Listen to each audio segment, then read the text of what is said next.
What's up, everyone? Matt Gajewski here, back again with the Stochastic channel. Today, we're talking College Football DFS ahead of the Week 4 Thursday showdown slate. Before we get started, make sure to hit that thumbs up button, subscribe to the channel, and hit the notification bell so you know when this and all other content goes live. We're also brought to you by Bet365. They have a deal for those of you in Kentucky, Ohio, New Jersey, Virginia, Iowa, Colorado, Louisiana, Indiana, Arizona, North Carolina, and Pennsylvania. What you'll do is click the link below, make your first deposit, then make a $5 wager on any game. It can be a side, a total, whatever you want.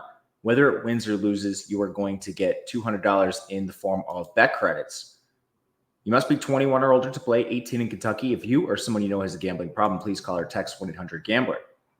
All right, behind the glass we go for our showdown slate. A fun one. I'm looking forward to it. A little Sun Belt clash between South Alabama and App State. The spread is 8 points in favor of App State. Total is 63.5. Two fast teams here, South Alabama 19th and pace, App State 54th.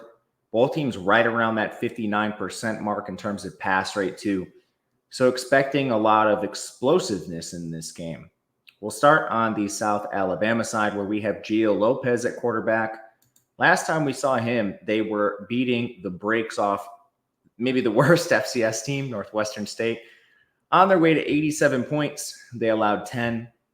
Some nuance needs to be discussed here. Gio Lopez played in the game, but he was at less than 100%, and that is evidenced by his rushing totals. This is a mobile quarterback, but he has one rush attempt designed in their most recent game. In their opener, he had 11 design rush attempts, then he got hurt, didn't play in the second game, went down to 1.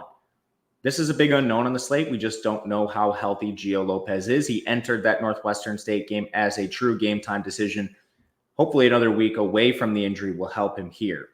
He very much has been able to take advantage of weak opponents, diced up that Northwestern State team.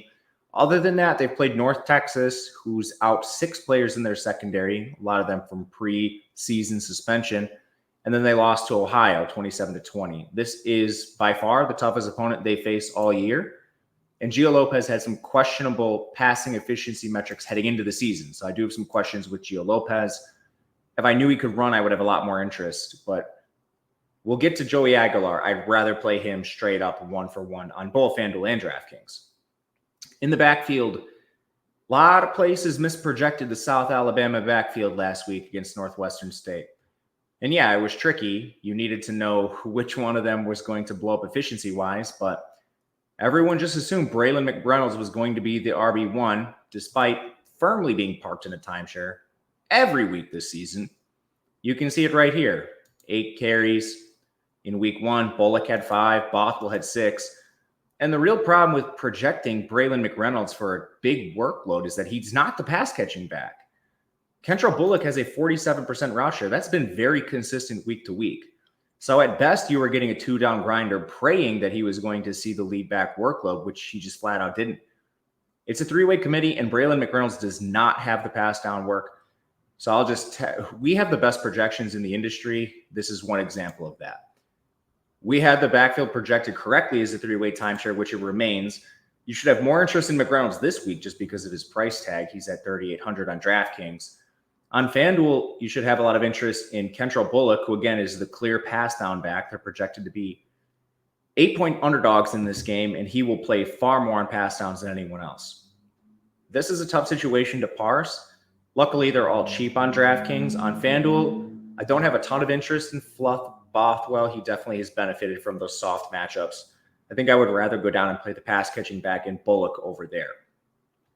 In the receiver room, this is pretty easy to project, so no one messed this up. Jamal Pritchett, he's an absolute alpha.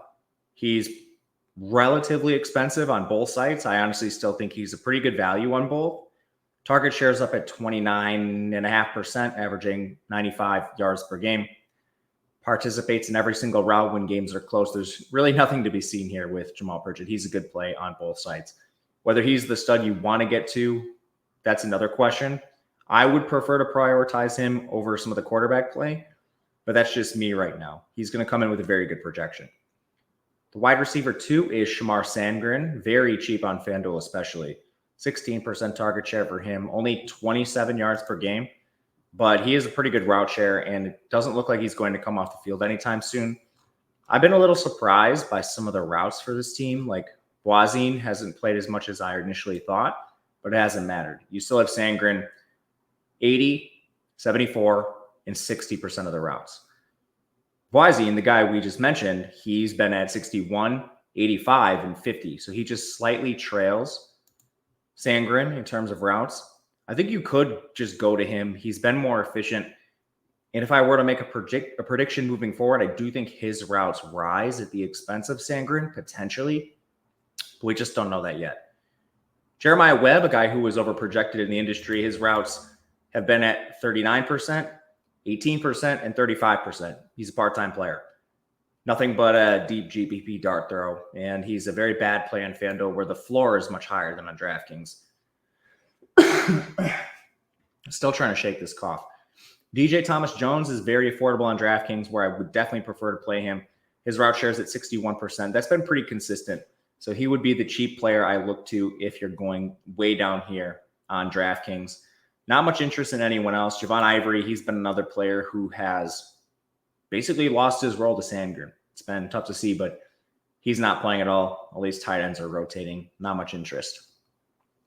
App State, I'm surprised Joey Aguilar is cheaper than Gio Lopez as a favorite on an offense that's still passing 59% of the time. He's a pretty easy click for me. He's somewhat mobile, not as much as Gio at full strength, but game script should sort of make up for this in game total.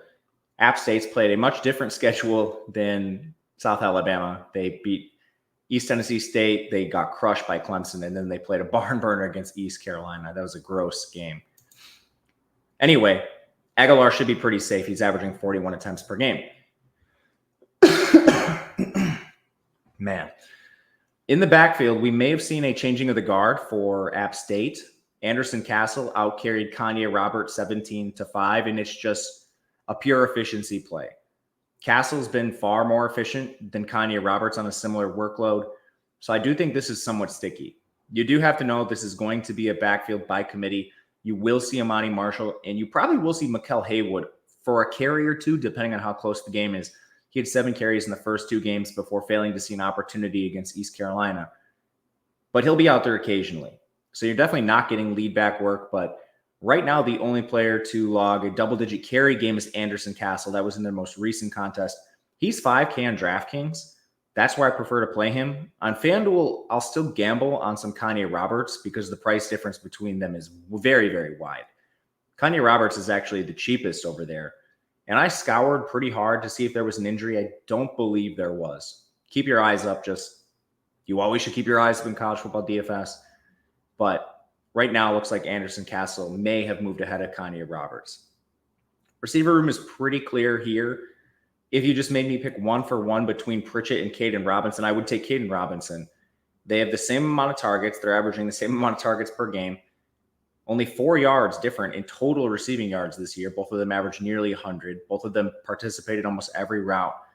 Only difference is Caden Robinson is cheaper, and he's on a team that's favored by 8 points. So pretty easy tiebreaker for me there. Mekhi Jackson, he's a very easy click on this slate. 3,400 is honestly a laughable tag for him. He's participating in 75% of the routes, and that's only increased when games are close for him. He's averaging over 50 yards per game. He's just flat out a pricing error and should be the preferred cheap player you get to on the slate. Christian Horn at 7K, he's more efficiently priced. 19 targets on the year. That's a 16% target share thereabouts. He's been hyper efficient, just not playing quite as much as Jackson. So for the price, I'll just go down and play him. Otherwise, Eli Wilson, their tight end, he's very cheap, just like DJ Thomas Jones on the other side. His route rate's a little bit better. His targets are a little bit better. So he's the easier click between the two, but I think both are certainly live.